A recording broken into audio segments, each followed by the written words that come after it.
అందరికీ నమస్కారం. ఓం గం గణపతియే నమః. ఓం శ్రీ మాత్రే నమః. ఓం నమః శివాయ. సో, ఈసారి మనము ఉగాది ఫలితాలు ఎలా ఉంటాయో మనం చూద్దాం. ముందుగా మనం చూసినట్టయితే పరాభవ నూతన సంవత్సర శుభాకాంక్షలు ప్రేక్షకులందరికీ. సో, ఈ ఏడు మనము యాక్చువల్‌గా ఇన్ జనరల్‌గా మనం ఏంటంటే జల లగ్నం, వర్ష లగ్నం అనేసేసి ఈ 2 లగ్నాలు ఈ 2 చార్ట్స్ మనం వేసుకుంటామనమాట. సో, ఈ రెండిట్లో మనకి ఇది 2 ఈ 2 చక్రాలు మనకి దేశ గోచారానికి సంబంధించినవే. అంటే దేశం ఎలా ఉంటది, మన రాష్ట్రం ఎలా ఉంటది, రాష్ట్రంలో ఉన్న ప్రజలకి, అటు నాయకులకి ఎలాంటి సత్సంబంధాలు కలుగుతాయి, మనము ఎలా ఉండబోతాము ఈ ఈ సంవత్సరం మొత్తం. అలాగే వర్షాలు ఎలా పడతాయి, పంటలు ఎలా పండుతాయి, ఏ పంటకి విపరీతమైన పంట లభిస్తుంది. ఇవన్నీ మనము ఈ చార్ట్ ద్వారా తెలుసుకుంటాం అనమాట. సో ఇక్కడ మనం చూసినట్టయితే ఇది మనకి ఈ యాక్చువల్లీ యుగాది అని అంటాం, కానీ పోను అది ఉగాది అయిపోయింది యాక్చువల్గా పలకడం. సో ఇక్కడ అది పెద్ద స్టోరీ. ఈ ఉగాది అట్లా అయింది అన్నది పెద్ద స్టోరీ. అది పక్కన పెడితే మనము ఈ జకలగ్న చార్ట్ చూసినట్టయితే వర్ష లగ్నం చార్ట్ చూసినట్టయితే మనకి వర్ష లగ్నాధిపతి అయిన ఆ, గురువు అంటే మీన లగ్నంలో పడబోతుంది. మనకి ఆ టైంలో మనకి ఉగాది అనేది స్టార్ట్ అవుతుంది. సో ఈ లగ్నాధిపతి అయిన గురువు కూడా మిథునంలో అంటే చతుర్థంలో ఉన్నాడు కాబట్టి ఈ సంవత్సరం మనందరికీ సస్యశ్యామలంగా సిరి సంపదలతో ప్రజలందరూ హాయిగా తులతూగుతారు అని చెప్పొచ్చు. అయితే ఇక్కడ మనకి రాజు, మంత్రి ఇవన్నీ కూడా చూస్తామన్నమాట. రాజు ఇక్కడ ఎవరయ్యారు అంటే గురువు అయ్యారు.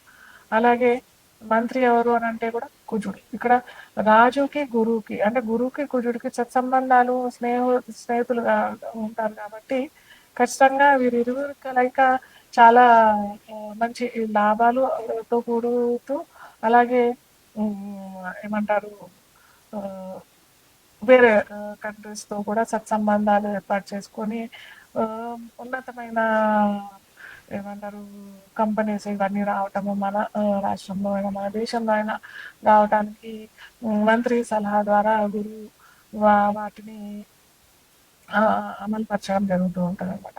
అలాగే ఇక్కడ సేనాధిపతి చంద్రుడు అయ్యాడు. చంద్రుడు ఏంటంటే ఒక తల్లి స్వభావం కలిగిన ఒక తల్లి స్వభావం కలిగిన సైన్యాధ్యక్షుడు అయితే ఎలా ఉంటుంది, కొద్దిగా మృదు స్వభావంతో కలిగి ఉంటుంది కాబట్టి ఆ, ఈ కొన్ని అరాచకాలు, ఉపద్రవాలు లోపల ప్రజలకి ప్లస్ ఈ చోరులకి ఇలాంటివన్నీ ఎక్కువ అవుతుంది కాబట్టి ఇది కంట్రోల్ చేయలేని స్థితిలో చంద్రుడు ఉంటాడు కాబట్టి కొద్దిగా అలాంటి సంఘటనలు జరిగే అవకాశాలు ఈ దేశ గోచారంలో మనం చూస్తూ ఉంటాం అనమాట. అలాగే సస్యాధిపతి గురువు అవుతాడు. సస్యాధిపతి ఎప్పుడైతే గురువు అవుతాడనంటే పంటలు మంచిగా విపరీతంగా హాయిగా చక్కగా పండుతాయి. ఎటువంటి కొద్దిగా ఎప్పుడైతే పర్సనల్గా మనం చూసినట్టయితే ఆ రైతులు కనుక కుజువ లేదా శని కనెక్షన్ వచ్చినట్టయితే ఆ పంటలు నష్టం పొందడం, మనము పర్సనల్గా చూసుకున్నట్టయితే ఆ పంటకి నష్టం వచ్చే అవకాశాలు ఉంటాయి. కాకపోతే ఈసారి కందులు విపరీతంగా పడే అవకాశం, శనగలు కూడా విపరీతంగా పండే అవకాశం ఇలాంటివన్నీ ఉంటాయన్నమాట. ధాన్యాధిపతి కూడా బుధుడయ్యాడు కాబట్టి ఇలా ఈ అదే ఏమంటారు ఈ ఏడు మొత్తం ధాన్యానికి కొదవ లేకుండా ఉంటుంది మన రాష్ట్రంలో మటుకు చూసినట్టయితే. అర్ఘ్యాధిపతి కూడా చంద్రుడయ్యాడు కాబట్టి మనకి ఎటువంటి ధనానికి కానీ ధాన్యానికి కానీ సిరి సంపదలకి అంటే ఎటువంటి లోటు లేకుండా ఉంటుంది. అలాగే గురువు రాజయ్యాడు కాబట్టి మనకి అందరికీ అటు ప్రజలకి అటు నాయకులకి సత్సంబంధాలు కలిగే అవకాశాలు, మంచి మంచి పథకాలతో ప్రభుత్వాలు రావటం ఇలాంటివన్నీ కూడా చక్కగా జరుగుతాయి. మేఘాధిపతి కూడా చంద్రుడు అయ్యాడు కాబట్టి మనకి మంచి వర్షాలు, మంచి ఏమంటారు పంటలు పండించే వర్షాలు అంటే ఏంటంటే పంటలు పండించే వర్షాలు అని చెప్పడానికి ఏంటంటే మనం పంట కావాల్సిన టైంకి వర్షాలు వస్తే మంచిది కదా. ఫ్లడ్స్ ఇలాంటివన్నీ రాకుండా ఉండకుండా అలాంటి వర్షాలు కాకుండా మామూలుగా మనకి ఎంత కావాలో ఎంత ఆ, ఆ, సస్యశ్యామలంగా కావాలి అని అనుకున్న వారికి అంత వర్షాలు మేఘ మేఘ గర్భం దాల్చే అవకాశం మనకి జూన్ నుంచి జూన్ మిడ్ నుంచే చాలా అవకాశాలు ఉన్నాయి. తొందరగానే మనకి వర్షాలు తొందరగానే సస్యశ్యామలం చేసే అవకాశం మనకి ఈ సంవత్సరం మొత్తం ఉంటుంది. అలాగే రసాధిపతి శని కాబట్టి కొద్దిగా ప్రజలు బాగా అన్ని చక్కగా ఉన్నాయి కదా! ధనానికి లోటు లేదు. అటు వృత్తులకి ఏమీ లోటు లేదు. ఇవన్నీ ఉండేసరికి కొద్దిగా నీరసించే అవకాశం ఉంటుంది. పని ఒత్తిడి వల్ల కొద్దిగా లేజీ అయ్యే అవకాశాలు కూడా ఉంటది కాబట్టి, అది కొద్దిగా గమనించాల్సిన విషయం. మిగతాయన్నీ అయితే చాలా చక్కగా అన్నీ మంచిగా ఉన్నాయి. నీరసాధిపతి గురువు అయిపోయాడు కాబట్టి ఇక్కడ గురువుకి, శనికి అందరూ ప్రజలందరూ కూడా గురువుకు, శనికి రెమెడీ చేసుకున్నట్టయితే ఇప్పుడు మనం చూసినట్టయితే కూడా గోచార గురుడు కూడా మనకి ఈ జూన్ తర్వాత కర్కాటక రాశిలో ఉచ్చ రాశిలో పొందుతాడు కాబట్టి ధనానికి ఎటువంటి ఇబ్బంది ఉండదు. ఒకవేళ వారికి పర్సనల్గా చెప్తున్నాను, పర్సనల్ జాతకులకు చూసినట్టయితే గురువు కనుక వారికి మంచి ప్లేస్లో లేదు అని అంటే మటుకు ఖచ్చితంగా గురువుకి నేను ముందర చెప్తూ ఉంటాను.